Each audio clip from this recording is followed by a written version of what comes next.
जिन्होंने कुछ ही देर पहले खिताब करते हुए ये बात की, सहाफ़ियों से बात करते हुए, कि आइंदा 2-3 रोज़ में बड़ी तब्दीली आ रही है। इमरान खान ने जो बड़ी तब्दीली की बात की है सहाफ़ियों से मुलाकात के दौरान गुफ्तगू करते हुए, वो क्या बड़ी तब्दीली है ये तो 2 से 3 रोज़ में उसका जो है वो इंतज़ार भी किया जाएगा। लेकिन एक चीज़ जो है वज़ीर आज़म ने अब बाकायदा तौर पर तब्दीली की बात की है, तो देखना है कि क्या होगा। सीनियर सहाफ़ी तज्ज़ियाकार समी इब्राहिम साहब हमारे साथ मौजूद हैं। समी साहब, बहुत शुक्रिया आपके वक्त का। ये बड़ी तब्दीली की बात, पहले तब्दीली की होती है, आज बड़ी तब्दीली की बात वज़ीर आज़म पाकिस्तान कर रहे हैं, ये किस बड़ी तब्दीली का इंदिया है?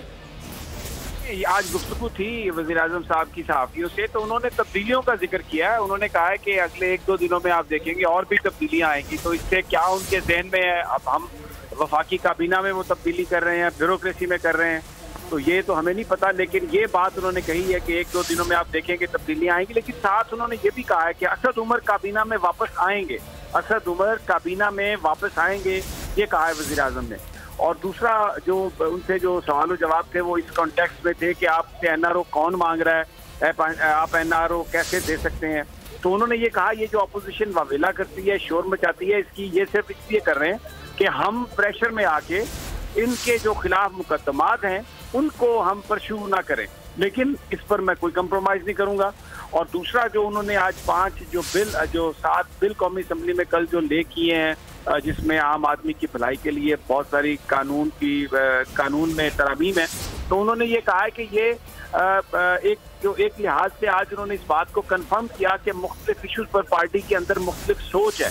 उन्होंने कहा कि ये शाह महमूद कुरैशी साहब कहते हैं कि अपोजिशन को साथ लेके चलेंगे, तो हमने कहा कि ठीक है, ये जो कवानीन ऐसे हैं जिनमें कोई पॉलिटिक्स की बात नहीं है, आप जरा देखें, अगर अपोजिशन अगर इनको सपोर्ट करती है तो फिर तो इसका मतलब ये है कि वो पाकिस्तान के अवाम की भलाई चाहती है।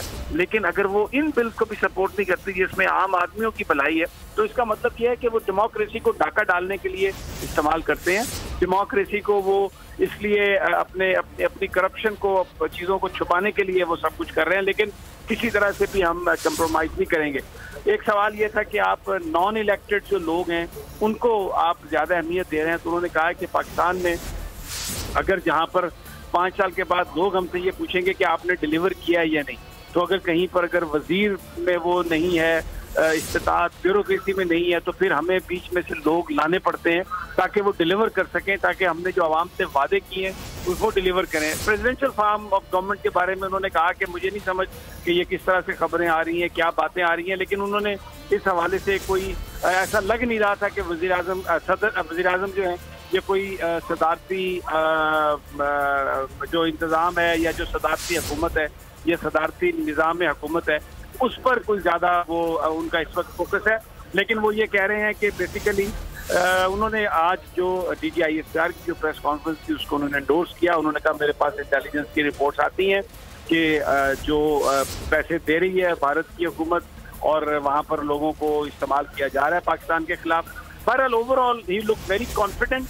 और आज जो उन्होंने इंडिया दिया है कि लगता है कि ये जो तब्दीलियों का प्रोसेस है ये चलता रहेगा और अगले 2-4 दिनों में हम मजीद तब्दीलियाँ काबीना में भी हो सकती हैं, ब्यूरोक्रेसी में भी हो सकती हैं। असद उमर का उन्होंने कहा है कि वो वापस आएंगे और अपोजिशन से उन्होंने कहा है कि कोई किसी तरह का भी हमारा कंप्रोमाइज़ नहीं होगा।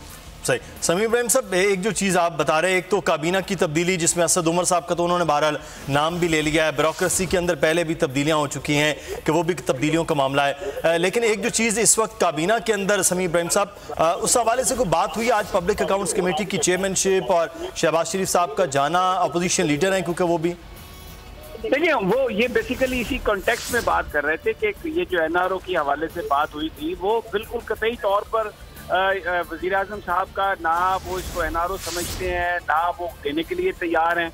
वो कह रहे हैं कि इदारे मुख्तलिफ इंडिपेंडेंटली काम कर रहे हैं और हम नैब जो है उसको हमने एक्टिवेट नहीं किया, हमने किसी के खिलाफ पर्चा दर्ज नहीं किया, कोई उस पर पोलिटिकल इन्फ्लुएंस नहीं है, अदालतें आज़ाद हैं। तो उनके जो फैसले हैं वो जो कुछ भी हो रहा है वो अपने कहीं वो इदारे कर रहे हैं। हमारी तरफ से ना कोई NRO है, हमारी तरफ से किसी तरह की भी कोई रियायत नहीं है। सही। अच्छा समीर इब्राहिम साहब, आज तो वज़ीर आज़म साहब से मुलाकात आपकी थी, आपने उसका तफसीली अहवाल बता दिया, लेकिन आज एक बड़ी खबर मैं चाहूँगा उस पर आपका तज्जिया जो है वो ज़रूर लिया जाए, और वो मियाँ नवाज शरीफ साहब के इलाज के हवाले से जो ज़मानत में तौसीह की मामला थी उसकी दरख्वास्त मुस्तरद हुई है। तो अब पाकिस्तान मुस्लिम नून की सियासत और मियाँ नवाज शरीफ साहब का मुस्तकबिल क्या नज़र आ रहा है? देखें, ये जो जमानत आज मुस्तरद हुई है, इसमें वो जो एक गुब्बारा भरा हुआ था NRO का, उससे मुकम्मल तौर पे हवा निकाली है। आज सुप्रीम कोर्ट ऑफ पाकिस्तान ने जो फैसला दिया है, उससे जो मुस्लिम लीग नून परसेप्शन क्रिएट करने की कोशिश कर रही थी अपने हामी मीडिया के जरिए कि वो जा रहे हैं, NRO हो रहा है, बाहर डील हो रही है, पैसे की तैयारी की बात हो रही है, ये तय हो रहा है कि इतना पैसा है, इतना पैसा नहीं देना, वो कतई तौर पर बेबुनियाद और गलत है। अब गवर्नमेंट भी अगर चाहे तो मियां नवाज शरीफ को बाहर नहीं भेज सकती, क्योंकि आज रिव्यू पिटीशन थी जो रिजेक्ट हुई है।